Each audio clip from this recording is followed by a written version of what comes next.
Hi, I'm Jan from VeloMobileWorld.com, and in today's video we try to explain you some functions of the direction steering of the SL. This is a bit general to all the Velomobiles, so you can take this information also and put on your DF or an Alpha. It's quite similar, so I want to show you what is important to check. For example, if you get you buy a used vehicle, or you've been working on it and you want to make sure that you check it that in order you drive safely. First of all, I want to explain you the function of every part. So here we have the trailing arm. This one helps to make sure the wheel is fixed here. If this one wasn't here, the wheel could go back and forth. So if you brake, the wheel would go to the back, and that's obviously not what you want. So this one has that function. And this is the wishbone. This one keeps the wheel on this location. If this one wasn't there, it can move in that direction. And this is the steering arm. So this one is connected here below with the other steering arm, which is connected with the steering, which gives direction to your Velomobile. On this trailing arm, it's important. Here, these washers, we have here two washers. These ones need to be that tight that you can still turn it around with your fingers, and it must be not too loose that you can move the wheel in that direction.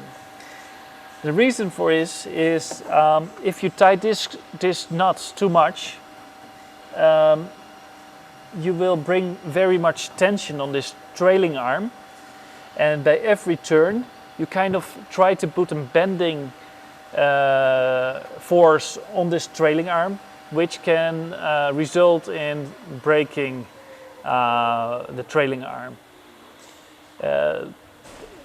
which is of course not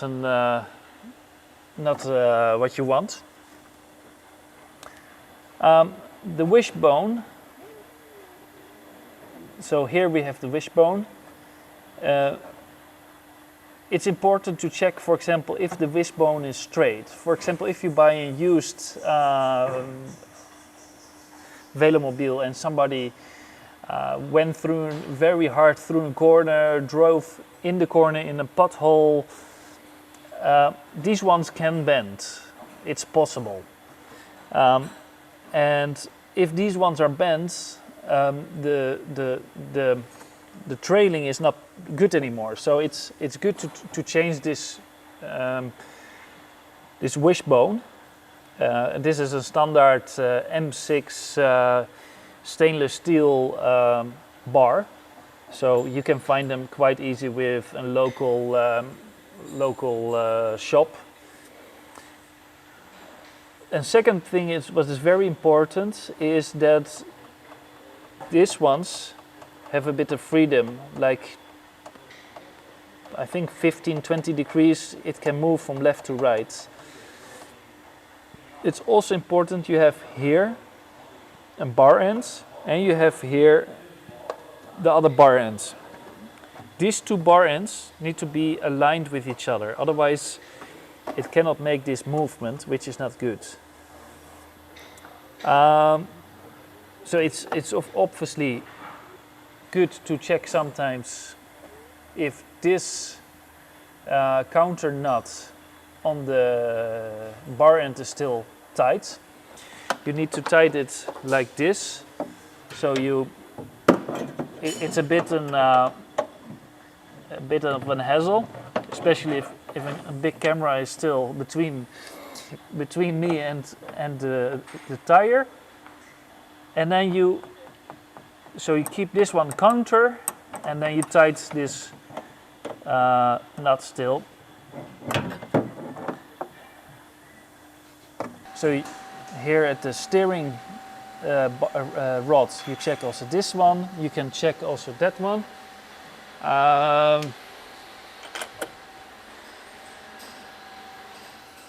We made a standard key. We grind it a bit thinner and we bend it a bit, so you can fit easier between it, which is still not very easy, but these kind of maintenance you don't also need to do so often, so it's not so problematic if it's not that easy. And it's very handy to buy one of these tools. So this is a flat key, not bended. It's from KS Tools. It costs like 10 euros, somewhere there. And this is really practical because you can put it in here, and came around because I couldn't do it from the other side.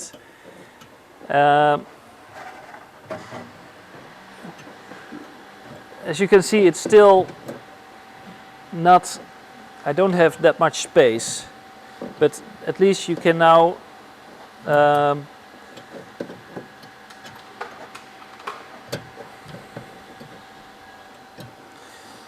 so now I untied it. Here at the SL it's the most narrow one, but as you can see, if I turn the wheel a bit, I can do this movement pretty okay.